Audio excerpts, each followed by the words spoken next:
Have you ever been in a situation where someone pushed your buttons and you felt yourself about to snap?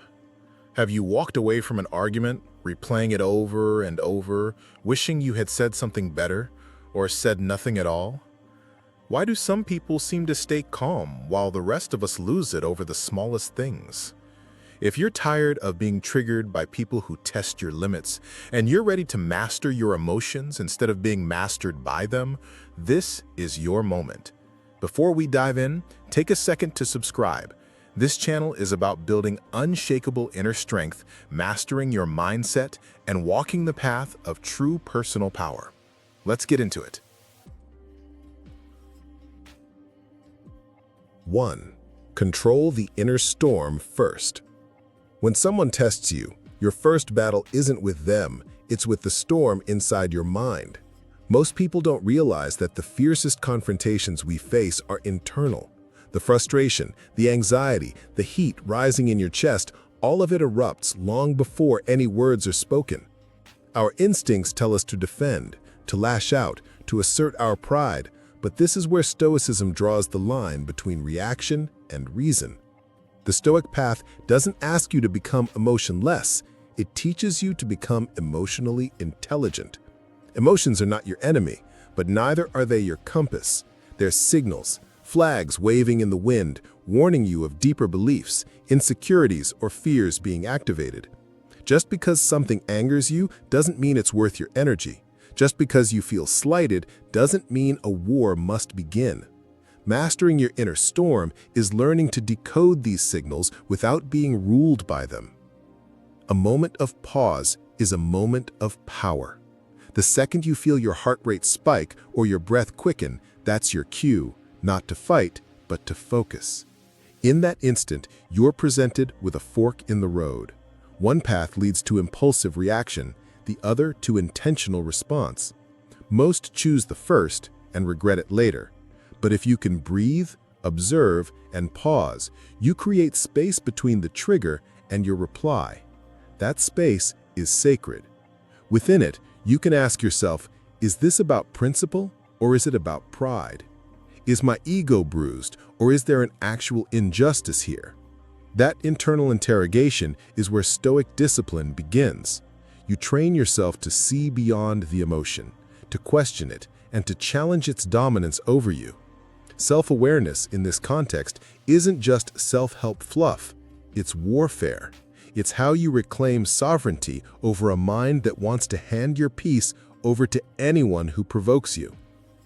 You don't control what others do, but you can master your reaction, and that's where real freedom begins. External events are chaotic, unpredictable, and often disappointing. People will betray, insult, provoke, or misunderstand you.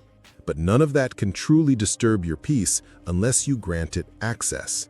The Stoic lives with the understanding that the outer world is a stage filled with moving parts you can't command. The only thing you can govern is your interpretation and your response. That's the source of true empowerment, not in trying to change the behavior of others, but in mastering your internal state so well that external madness becomes irrelevant. When you become immovable in your discipline, unshakable in your values, and calm in the face of chaos, the storm loses its power. You become your own anchor. That's not just control, that's liberation. 2. You don't owe everyone a reaction. The world will test your patience, sometimes aggressively. Whether it's through toxic people, online provocations, or passive-aggressive remarks, the demand for your reaction is constant. But here's a truth that will liberate you more than any witty comeback ever could. You are not obligated to respond to everything. You are not a puppet of every external trigger.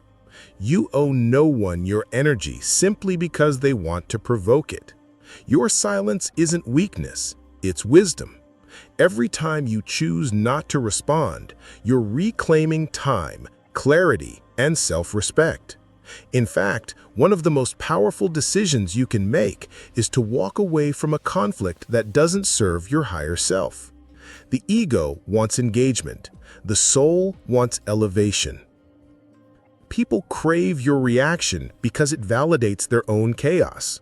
They poke, prod, and project just to stir you. Why?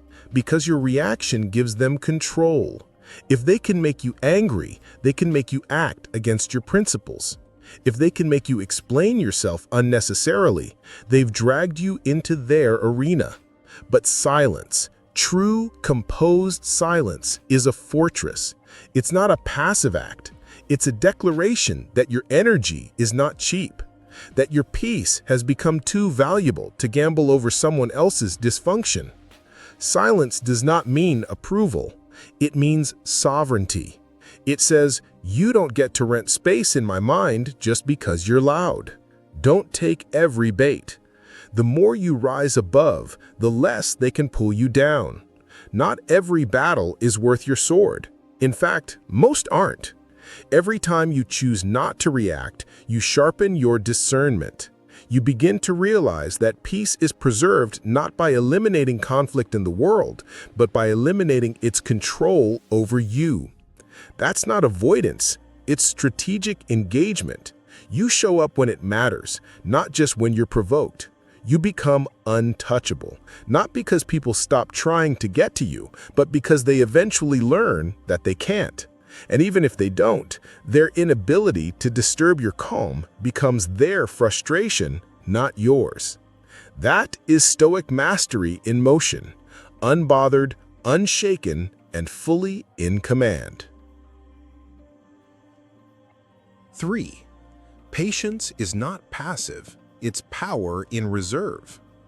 Patience isn't about letting people walk over you. It's not some doormat virtue. It's the art of holding your power until the right moment. To the undisciplined, patience looks like weakness because it doesn't come with noise or spectacle. But to the Stoic, patience is a calculated posture. It's the deliberate withholding of reaction until wisdom says now. There's nothing passive about that. It's a conscious choice to operate from strength, not impulse. In a world that glorifies fast replies and instant gratification, patience becomes rebellion.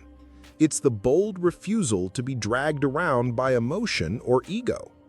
Marcus Aurelius wrote, "You have power over your mind, not outside events. Realize this and you will find strength." That strength doesn't always come with an immediate reaction. In fact, it often reveals itself in your ability to wait, not out of fear or indecision, but out of discipline. Retaliating in anger might feel good for a moment, but it rarely solves the deeper issue. Patience, on the other hand, allows for perspective. It creates space for strategy. It acknowledges that timing matters, that saying the right thing at the wrong time is still the wrong thing. Self-command isn't suppression, it's measured expression. It's knowing that just because you can react doesn't mean you should. Patience means holding your fire until it actually matters. That's how warriors move, with restraint, not reactivity. A Stoic doesn't chase every offense or obsess over immediate justice. They act when the moment calls for clarity, not when the mood calls for vengeance. This doesn't make you indifferent. It makes you dangerous in the best way. Because when you do speak, people listen. When you act, it's with precision. You become someone who cannot be manipulated by urgency, fear, or provocation. You operate from a deeper core, a place of grounded stillness that isn't easily shaken. That's the kind of patience that transforms lives. Not passivity, but presence. Not delay, but direction. 4. Respond, don't react. Reaction is automatic. Response is intentional. The difference between the two is mindfulness. Anyone can react. Animals react, children react, even a malfunctioning machine reacts. but the capacity to pause, to reflect, and to choose a response based on reason rather than impulse is what elevates us as rational beings. In a world addicted to speed and overstimulation, reaction has become the default. But the Stoic seeks to reclaim a gap between stimulus and action, a sacred space where clarity, reason, and self-mastery reside. Mindfulness is the gateway to this space. It allows us to observe our emotions without being ruled by them, to feel without becoming the feeling. And this is where true power begins. When someone disrespects you or pushes your limits, your instinct might be to snap back. But here's the key. Discipline turns instinct into insight. Before speaking, ask, will this escalate or will this resolve? That one pause could mean the difference between a lifelong grudge and the moment of mutual understanding. The mind conditioned by Stoicism doesn't suppress emotion, it questions it. It sees anger as a signal, not a command. It hears the roar of ego and asks, is this helping? When others throw verbal darts, your response determines whether you bleed or build armor. Impulsiveness is weakness disguised as strength. Restraint, when rooted in principle, is strength disguised as calm. Stoicism is not about being emotionless. It's about responding with wisdom. You don't have to mirror someone's energy to assert your own. Matching rage with rage only multiplies destruction. The Stoic recognizes that holding emotional space, especially in moments of tension, is an act of courage. You can acknowledge how you feel without being enslaved by that feeling. This is not suppression, it is transmutation, turning anger into clarity, anxiety into planning, and frustration into patient resolve. To respond with wisdom is to act in a way that aligns with your values, not with your wounded pride. That is how you become unshakable, not by avoiding conflict, but by managing yourself within it. Stand firm, speak clearly, and keep your tone calm. That's how you control the room, by controlling yourself. True authority is not volume or aggression. It is composure under fire. Those who can remain grounded while others unravel naturally command respect. Your ability to stay calm is not just a personal achievement. It influences the entire atmosphere. When you respond with measured intent, you interrupt cycles of hostility. You become the thermostat, not the thermometer. The room doesn't control your temperature. You set the tone. This is the quiet dominance of the Stoic, present, aware, and always in control of the only thing that truly belongs to him, his own behavior. 5. Use conflict as a mirror, not a weapon. Every conflict is a mirror. It shows you where your growth still lies. If someone's behavior triggers you, ask, what's this teaching me about my own boundaries, insecurities, or expectations? Too often, we externalize the problem, blaming the other person entirely. But the Stoic looks inward first, not to take fault where there is none, but to mine wisdom from discomfort. Why does this anger me? What fear is beneath my resentment? What ideal am I clinging to that this situation threatens? Conflict, when viewed rightly, becomes a diagnostic tool, a way to examine the landscape of our inner world. It's not about blame, it's about clarity. Instead of fighting fire with fire, use conflict as fuel for transformation. Let it highlight where you need more self-control, more compassion, or stronger boundaries. Emotional maturity is measured not by how well you avoid conflict, but by how well you navigate it. The immature seek revenge or dominance. The wise seek understanding, resolution, and above all, growth. Conflict can illuminate your blind spots, those patterns of behavior or thought you haven't yet refined. Are you too quick to assume malice? Do you take things personally that aren't about you? Are you speaking up when you should, or letting resentment grow in silence? Each confrontation is a chance to refine your emotional intelligence. The Stoic doesn't avoid conflict, he uses it as a forge. He's not afraid of being tested, because every test is a lesson in disguise. The heat of adversity doesn't melt him, it tempers him. Like steel forged in fire, the Stoic is strengthened by the very things that try to break him. He understands that a life without friction is a life without refinement. The world will throw trials, unjust words, betrayal, rejection, unfair treatment. But these are not reasons to descend into bitterness. They are invitations to rise.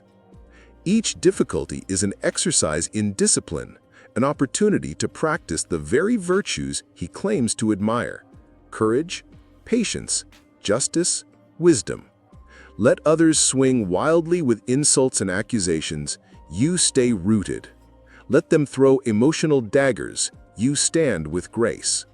The Stoic is not unfeeling, but unyielding in principle. He uses conflict to become better, not bitter. He holds a mirror to the situation and asks, "What is this revealing in me?" Then, without dramatics or denial, he takes responsibility for his growth. Conflict may injure the ego, but it sharpens the soul. And in the end, that is far more valuable. We don't become wise by avoiding discomfort. We become wise by walking through it with our eyes open, our hearts steady, and our minds resolved. Next time someone tests you, remember this: your reaction is your responsibility. Let others play their games. You stay on your path. Your silence can be louder than their shouting. Your calm presence can unsettle their chaos. And your unshakable mindset will speak louder than any insult thrown your way. Thank you for watching. If this helped you tap into your inner strength, hit subscribe and join the journey. The world needs less reaction and more reflection. Stay grounded, stay powerful, and never forget, keeping your cool is not weakness, it's your ultimate strength.